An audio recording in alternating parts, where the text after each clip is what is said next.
The unexpected goodbye. The room was filled with laughter, warm candlelight reflecting off the wine glasses, and the soft hum of a jazz band playing in the background. It was the perfect birthday celebration. My friends cheered as I leaned forward to blow out the candles on my cake, the wish forming in my mind just as my phone vibrated on the table. I almost ignored it, but something told me to check.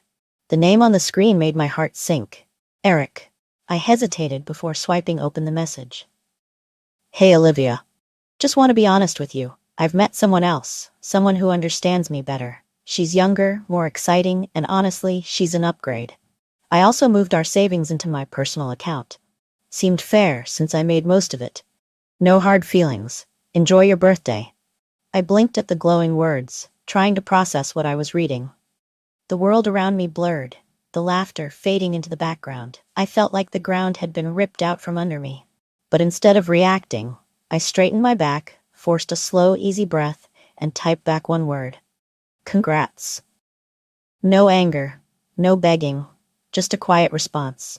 Because what Eric didn't know, what he had never considered in his self-centered arrogance, was that I had been paying attention for months. And tonight, while he thought he was winning, he was about to learn the hard way that he had already lost. The red flags I didn't ignore. Eric had always been charming. He had this effortless confidence, a way of making people believe that his ideas were the best ones, even when they weren't. In the beginning, I admired that about him. But slowly, things changed. At first, it was subtle. The sudden late nights at work when his job had never required overtime before. The way his phone was always face down. The way he started rolling his eyes when I talked about our future. Like I was foolish to think we had one. Then came the money shifts. Eric used to be generous, insisting on paying for dinners or picking up small gifts just because. Then suddenly, he was questioning every shared expense. Do we really need to go out this weekend? Why don't you cover this one? The biggest red flag? Last month, he casually suggested moving our shared savings into an account under his name. It's just easier this way, babe. I'm better at managing money. I smiled, nodded. Even let him think he had convinced me. That same afternoon, I went to the bank and opened a new account. I didn't drain our joint savings all at once.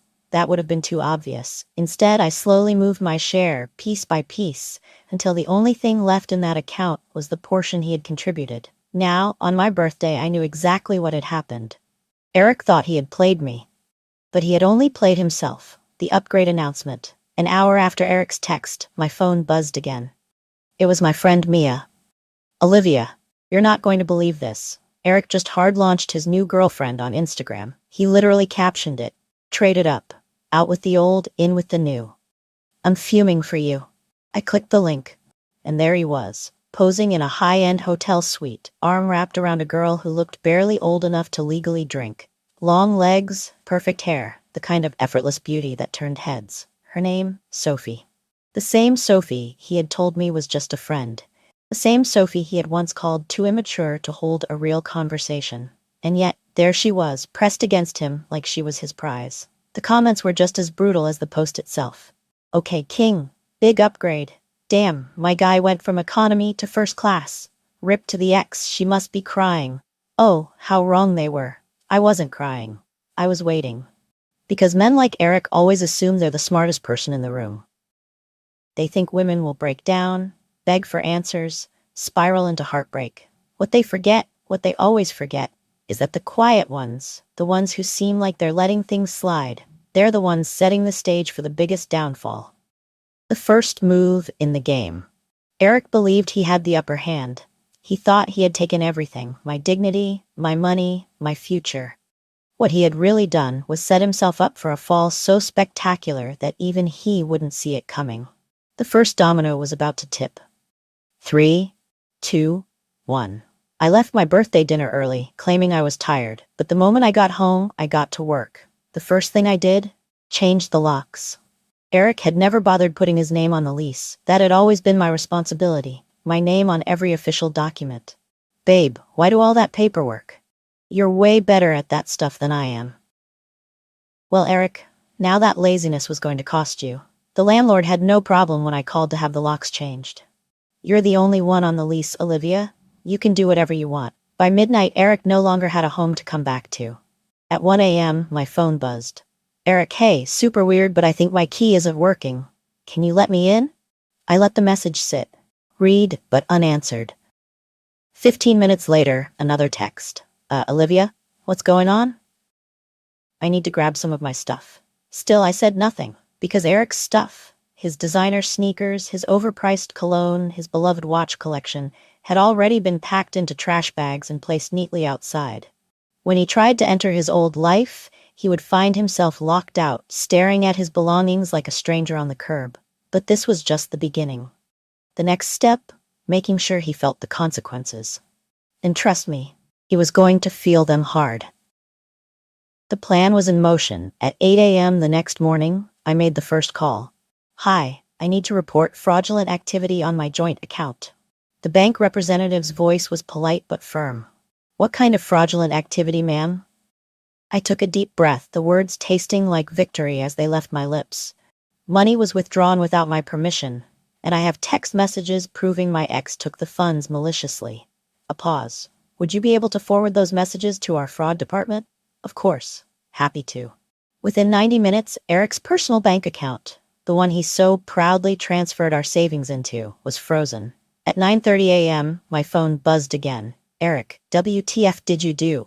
My bank account is locked. I can't access anything. I sipped my morning coffee before typing back. Huh? Weird. Maybe you should call your bank. And with that, I set my phone down, leaned back in my chair, and smiled. Because Eric thought his upgrade was going to be the best decision of his life. He had no idea that by the time I was done, it was going to be the worst. Locked out of his own life. The morning sun filtered through my curtains as I stretched in bed, the events of last night replaying in my mind. Eric thought he had won. He thought he had left me broken, humiliated, and powerless. But instead, he had handed me the perfect opportunity to teach him a lesson he would never forget. With one simple call, his personal bank account had been frozen, his stolen money locked away. With one quick change of the locks, he no longer had access to the apartment he once called home. And now, with his bags packed and left outside, it was time for the real fun to begin. The first signs of panic. At exactly 9:30 a.m., my phone buzzed. Eric, WTF did you do? My bank account is locked. I can't access anything. I sipped my coffee, savoring the moment before replying. Me, huh? Weird. Maybe you should call your bank. He called. And what a fun call that must have been. I imagined the conversation unfolding. The moment the bank representative explained that his account was frozen due to a fraud complaint, that he wouldn't have access to a single cent until the matter was resolved. I imagined the slow, dawning realization that his grand escape plan was falling apart piece by piece. I imagined him standing in front of a mirror, jaw tightening, as he realized that his new life with Sophie wasn't going to be so glamorous after all. But the best part, he had no idea how much worse things were about to get. No money, no car, no way out. At 10 a.m., I made my second phone call of the day. Hi, I need to report an unauthorized transaction on my credit card. Of course, the representative said. Which transaction are you referring to? I smiled, flipping open my laptop. The rental car, the one booked last week. See, Eric was never one for subtlety. He had booked a luxury convertible, something sleek, something fast, something that screamed, look at me. I'm winning. And guess what credit card he used? Mine. He had left my card details saved in his account, thinking I wouldn't notice. Big mistake.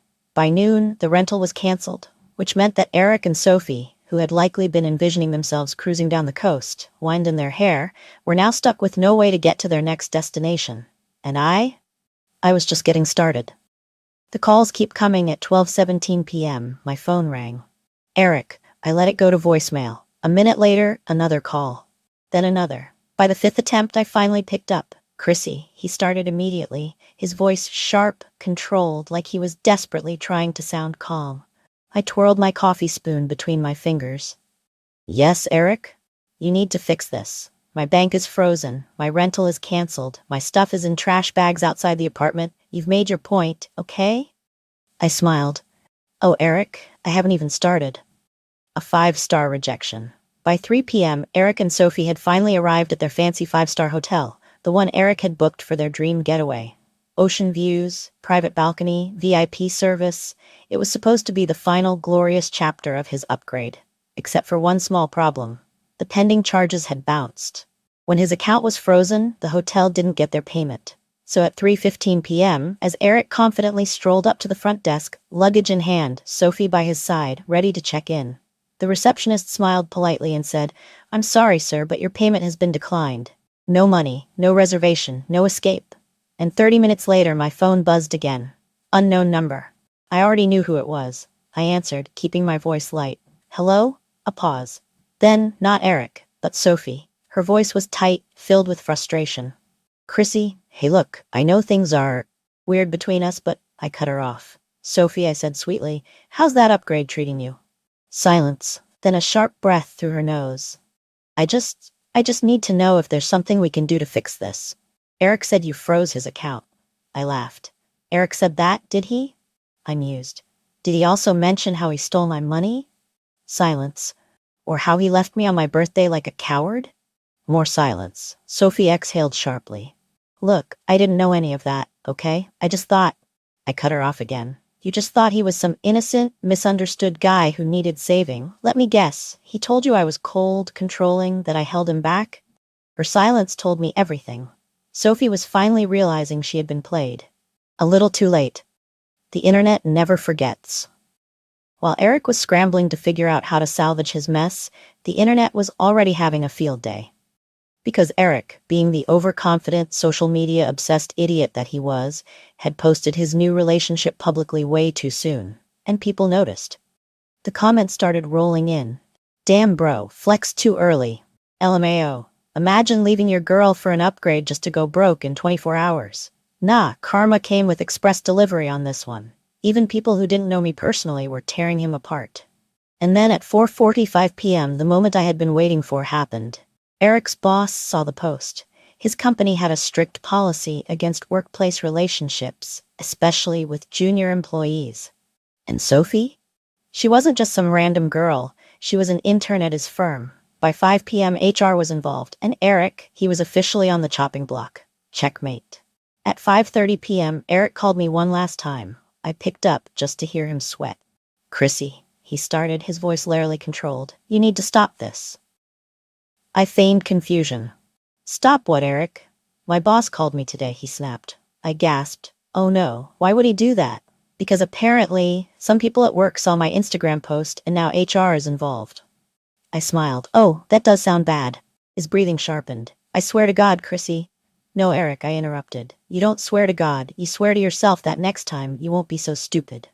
Silence. Then finally, his voice broke. "Chrissy, you ruined me." I took a slow, satisfied breath. "No, Eric, you ruined yourself." And then I hung up, because the game was over, and I had already won. The fallout begins. The first domino had fallen. Eric was unraveling. His account was frozen. His rental car was canceled. His hotel reservation had bounced, and now his boss was calling him into HR. Everything he had taken for granted, his money, his reputation, his upgrade of a girlfriend, was slipping away faster than he could grab onto it. And the best part? I didn't have to do anything. I just had to sit back and watch him destroy himself. A desperate move. The knock at my door was loud, insistent. Through the peephole, I saw a uniform. Not Eric, not Sophie, but a police officer. I opened the door slowly, keeping my expression neutral. "Chrissy Walker?" he asked. I nodded. "That's me." "We received a report about stolen property," he said, checking his notepad. "Your ex-boyfriend, Eric Carter, claims that you've unlawfully kept items that belong to him." I almost laughed out loud. "He really called the cops on me?" The officer continued. "He specifically mentioned some designer watches, a laptop, and a few suits." I took a step back and gestured to the hallway. Eric's belongings, neatly packed in trash bags, were still sitting there, untouched. "Everything he left behind is right there," I said calmly. "If he actually comes to get it himself." The officer glanced at the bags, then back at me. "So you haven't prevented him from accessing his property?" I smiled. "Nope, but I have prevented him from accessing my apartment, my money, and my life." "Is that a crime?" The officer smirked. "Not at all, ma'am." He clicked his pen shut. "Sounds like a civil matter, not a criminal one. We'll be closing this complaint." And just like that, Eric's pathetic attempt to intimidate me through law enforcement had failed. Strike one. The call I didn't expect. 2 hours later, my phone buzzed again, a call from a familiar number. But not Eric. Sophie. I considered ignoring it. But curiosity won. I answered, keeping my tone light. Hello? Silence. Then Sophie sighed. Chrissy, she said, her voice tight with frustration. I need to know the truth. I raised an eyebrow. What truth? She hesitated. How much of this did you plan? I smiled. Plan, I repeated, feigning confusion. What exactly are you accusing me of? Sophie exhaled sharply. Oh, don't play dumb. Eric's broke, his job is on the line, his accounts are frozen, and now he's crashing at my place like some homeless ex-frat boy. I nearly choked on my coffee. This was even better than I imagined. This isn't just bad luck, she continued, voice growing more frantic. You did something. I swirled my coffee and leaned back in my chair. Sophie, I said sweetly, let me ask you something. Did Eric ever tell you why we shared that bank account? Silence. Did he ever mention whose name was on the apartment lease? More silence. Or how he had been living off my credit cards for months? Then softly, almost bitterly, Sophie whispered, No. He said you owed him that money, that you were controlling, that you'd never let him have any independence. I let out a short laugh. So he convinced you that stealing from me was just him taking back control. She didn't answer, and in that moment I knew Sophie wasn't just angry at me. She was angry at herself. Because she had been played too. The final nail in the coffin. 3 days later, Eric's company officially fired him. Not just because of the workplace relationship scandal, though that was bad enough, but because HR had reviewed his expense reports. Turns out Eric had been reimbursing himself for fake business dinners. He had even expensed hotel stays, ones I hadn't even discovered yet. His arrogance wasn't just personal, it was professional suicide. And now Eric was truly left with nothing.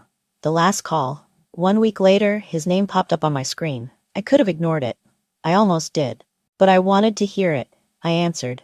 Chrissy, he started, his voice hollow. I said nothing. I let the silence sit between us. Finally, he sighed. He hesitated. I don't get it. I tilted my head. Don't get what, Eric? You didn't even try to get back at me, he muttered. You didn't scream. You didn't fight. You just let everything collapse around me. I took a slow breath. Then, finally, I answered. Eric, I said, you did all of this to yourself. Silence. Then, quietly, almost a whisper. I messed up, huh? I smiled. Yeah, I said, you did. And then I hung up, blocked his number, and never looked back. The aftermath. Eric was gone, blocked, erased. A ghost in my past. And yet the ripples of his destruction were still spreading. Not that I cared. I had already moved on. But Eric was still learning the hard way that when you build your life on lies and arrogance, there's nothing left when it all crumbles. His own mother turns on him. It didn't take long for word to spread about Eric's downfall. His old friends, they turned on him faster than he could say, upgrade.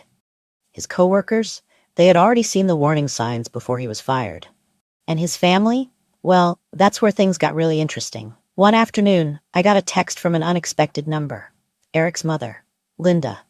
I hesitated before opening it, but curiosity won again. Linda, Chrissy, I know you don't owe me anything, but can we talk? I stared at the message. Then I typed back. Me, depends. Are you about to blame me for your son's life falling apart? Her reply came instantly. Linda, no. I need to know the truth. He won't tell me anything, and all I hear are pieces of the story from other people. That was interesting, because if his own mother wasn't defending him anymore, it meant Eric's charm had officially run out. I agreed to meet her for coffee, not because I cared about Eric, but because I wanted to see just how much damage he had done to himself. The beginning of the end. When I walked into the cafe, Linda looked exhausted, like she had aged 5 years in just few weeks. Thank you for meeting me, she said, stirring her tea absent-mindedly. I need to understand how this happened. I shrugged. Your son overplayed his hand. He thought he was untouchable. He thought he was smarter than me. Linda sighed. He told us you were controlling, that you tried to ruin him. I laughed. Tell me, Linda, what does controlling mean to Eric? Because as far as I can tell, it means not letting him get away with everything he wants. She didn't argue. In fact, she looked guilty. And that was the moment I knew. Eric had lost everything. And I had won. Sitting across from Linda, Eric's mother, I watched as she stirred her tea absent-mindedly, her fingers trembling slightly. She looked exhausted, as if the weight of her son's destruction had aged her overnight. "Thank you for meeting me," she said softly, avoiding my gaze. I need to understand how this happened." I sipped my coffee, taking my time before answering. "Your son overplayed his hand," I said finally. "He thought he was untouchable. He thought he was smarter than me." She let out a slow, shaky breath. "He told us you were controlling," she admitted, her voice laced with something almost like regret, "that you tried to ruin him." I laughed, shaking my head. "Tell me, Linda," I said, setting my cup down, "what does controlling mean to Eric? Because as far as I can tell, it means not letting him get away with everything he wants." She didn't argue. She didn't even try.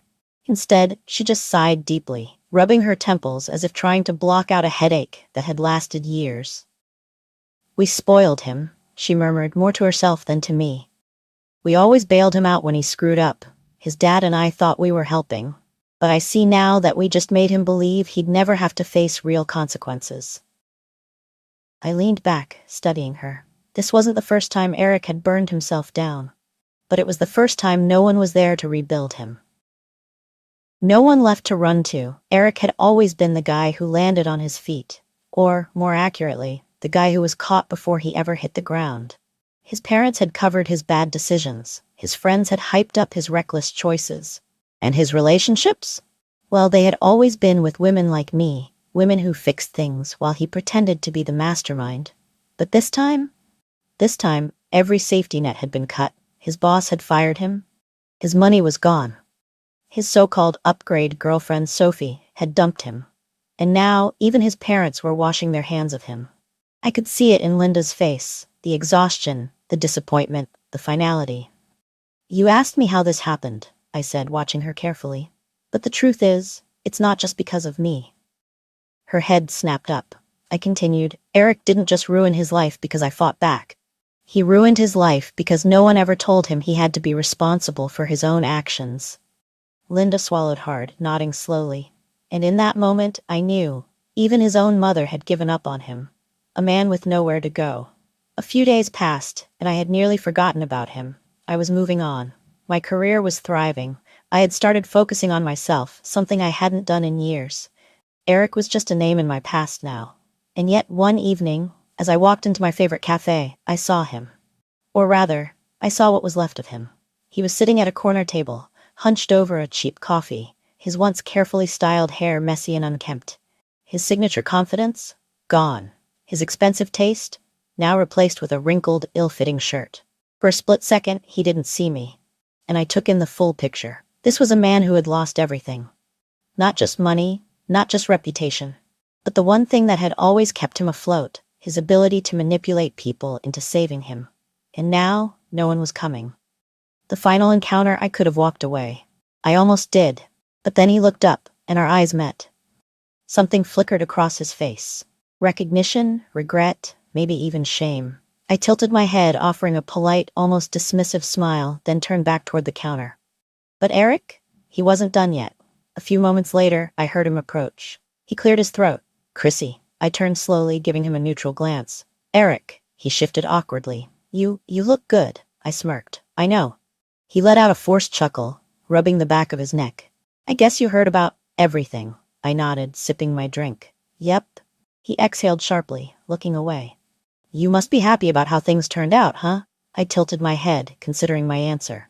Then I said, "No, Eric. I don't think about you enough to be happy or unhappy about it." His face fell. For the first time in his life, he realized he wasn't important to me anymore. And that was the real loss. Not the money. Not the job. Not the reputation. But the fact that I had truly, finally let him go. His final apology. He sighed, shifting his weight. "I'm sorry, Chrissy, for everything. I wish I could take it back." I sighed, swirling the coffee in my cup. "You don't get it, do you?" I asked. He frowned. "Get what?" I smiled. "I don't need your apology," I said simply. "I never did, because the second you walked away, you set me free." His jaw clenched. I leaned in slightly, lowering my voice. "And now," I gestured toward the life I had built. A life that no longer had anything to do with him. "I have everything I ever wanted." I let my gaze flicker over him, taking in his worn-down appearance, his defeated posture. And you, I continued, have exactly what you deserve. His shoulders sagged, he had nothing left to say. Because he knew I was right. The ultimate victory. As I walked away, I felt lighter than I had in years. Eric had been a part of my life once. But that's all he would ever be. A past mistake. A lesson learned. And the most ironic part? He had once thought leaving me would be his greatest success. But in reality, it was mine. Because I had won the only battle that ever mattered. The battle to live well, to love better, and to never settle for less again. A year ago, Eric walked out of my life, convinced he was upgrading to something better. A year ago, he left me on my birthday with a smug little text message, believing I'd crumble without him. A year ago, he stole our money, our home, and my trust, thinking he'd never face consequences. And now? Now he was a shadow of his former self, barely holding together the pieces of his life that had crumbled in the wake of his own arrogance.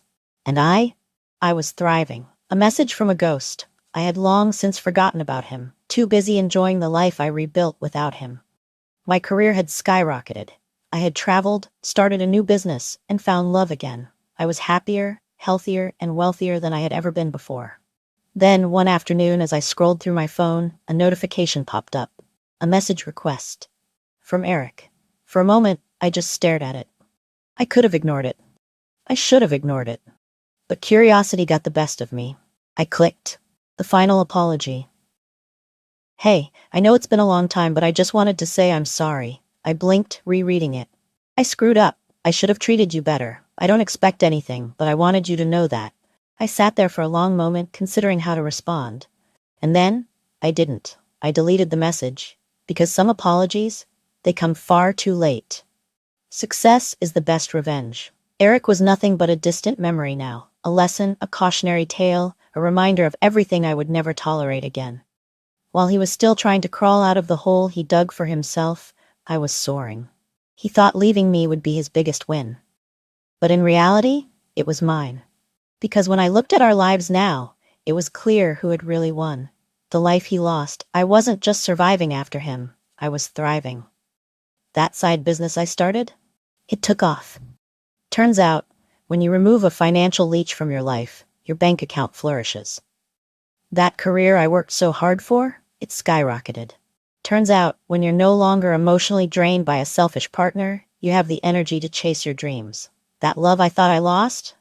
I found something even better. Someone mature, someone stable, someone who didn't need to tear me down just to feel like a man. And while I was traveling the world, building a future, and finally living for myself, Eric was stuck in his parents' basement, trying to figure out where it all went wrong. The ultimate closure, fate, has a funny way of tying up loose ends. One day, I was invited to a mutual friend's wedding. I almost didn't go. But something told me it was going to be worth it. And I was right. Because the moment I walked in, I saw him, Eric. Sitting alone at a table in the corner, nursing a cheap beer, looking nothing like the man who once thought he was too good for me. His expensive suits? Gone. His signature confidence? Gone. His once perfect life? Completely gone. For a split second, he didn't see me, and I took in the full picture. This was a man who had lost everything, and I felt nothing for him. No anger, no sadness, no resentment. Just nothing, because he was irrelevant to me now. The final conversation. Then he looked up. Our eyes met, and I watched as recognition, regret, and something else, something hollow, flickered across his face. I gave him a polite, almost dismissive smile, then turned my back to him and walked to my table. But Eric, he wasn't done yet. A few minutes later, he approached. I felt him before I saw him. He hesitated, then cleared his throat. Chrissy. I turned, taking him in fully. Eric. He shifted awkwardly. You look good. I smirked. I know. He let out a breath, rubbing the back of his neck. I guess you heard about everything. I took a sip of my champagne. Yep. He exhaled sharply. You must be happy about how things turned out, huh? I tilted my head, pretending to think about it. Then I said, No, Eric. I don't think about you enough to be happy or unhappy about it. His face fell, and that was the real loss. Not the money, not the job, not the status, but the fact that I had truly finally moved on. His last chance at redemption. He sighed, shifting his weight. I'm sorry, Chrissy, for everything. I wish I could take it back. I studied him for a moment, then I sighed, swirling the champagne in my glass. You don't get it, do you? He frowned. Get what? I smiled. I don't need your apology, I said simply. I never did, because the second you walked away, you set me free. His jaw clenched. I leaned in slightly, lowering my voice. And now, I gestured toward the life I had built, a life that no longer had anything to do with him. I have everything I ever wanted. I let my gaze flicker over him, taking in his worn-down appearance, his defeated posture. And you, I continued, have exactly what you deserve. His shoulders sagged. He had nothing left to say, because he knew I was right. Walking away for good. As I turned and walked back to my table, I felt lighter than I had in years. Eric had once been a part of my life. But that's all he would ever be. A past mistake, a lesson learned. And the most ironic part? He had once thought leaving me would be his greatest success. But in reality, it was mine. Because I had won the only battle that ever mattered. The battle to live well, to love better, and to never settle for less again. The final goodbye. A year had passed since Eric had walked out of my life. A year since he smugly declared he had upgraded to something better. A year since he stole our savings, ran off with a younger woman, and tried to erase me like I was just another forgettable phase in his story. And yet, as I stood in front of my mirror, applying the final touches to my lipstick before heading out to another event, I knew one thing for certain. I had never been more alive. Because while Eric had spent the past year watching his life fall apart, I had spent mine rebuilding, thriving, and winning in ways he never imagined. But fate, as always, had one last little twist in store. A message too late. As I was about to leave, my phone buzzed. A message request. From Eric. For a second, I just stared at it, the name looking almost foreign on my screen. I had erased him from my life so completely that seeing his name felt like a relic from another world. Curiosity got the best of me. I clicked. Eric, hey, I know it's been a long time, but I just wanted to say I'm sorry. I raised an eyebrow. I screwed up. I should have treated you better. I don't expect anything, but I wanted you to know that. I let out a slow breath, reading the words again. And then, I deleted the message. Because some apologies come far too late. Success speaks louder than revenge. Eric was nothing more than a lesson now, a story I barely cared to remember. While he was still trying to piece his life back together, I was soaring. I had started a business. I had traveled the world. I had built a future without him. And the best part? I had fallen in love again. Not with someone who needed to belittle me to feel like a man, but with someone who respected me, admired me, and actually deserved me. While I was celebrating milestones, Eric was dealing with the consequences of his own arrogance. And that was the only closure I ever needed. A full circle moment. It happened at a wedding, a mutual friend.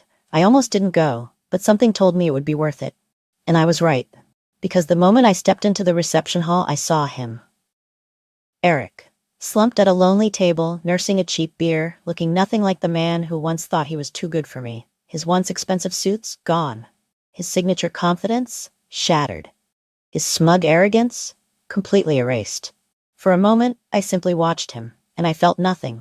No anger, no sadness, no resentment, just nothing, because he was irrelevant to me now. The final conversation. Then he looked up. Our eyes met, and I saw it.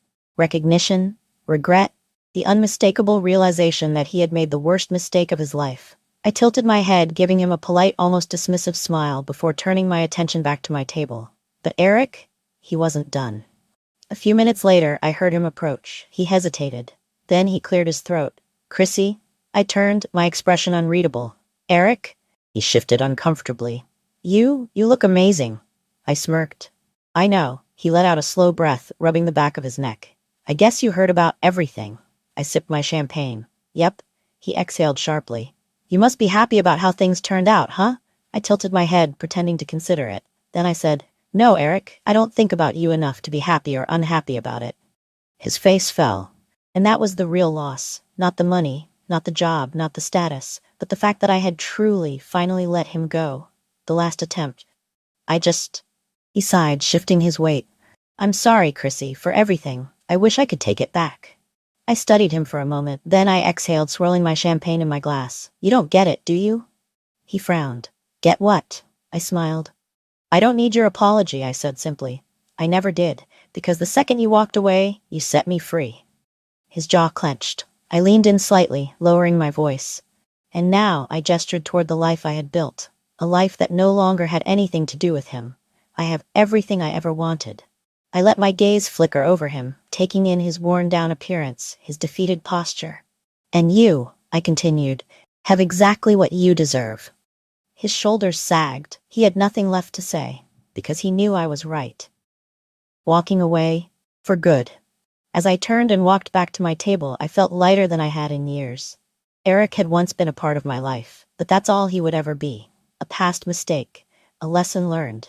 And the most ironic part, he had once thought leaving me would be his greatest success. But in reality, it was mine. Because I had won the only battle that ever mattered. The battle to live well, to love better, and to never settle for less again.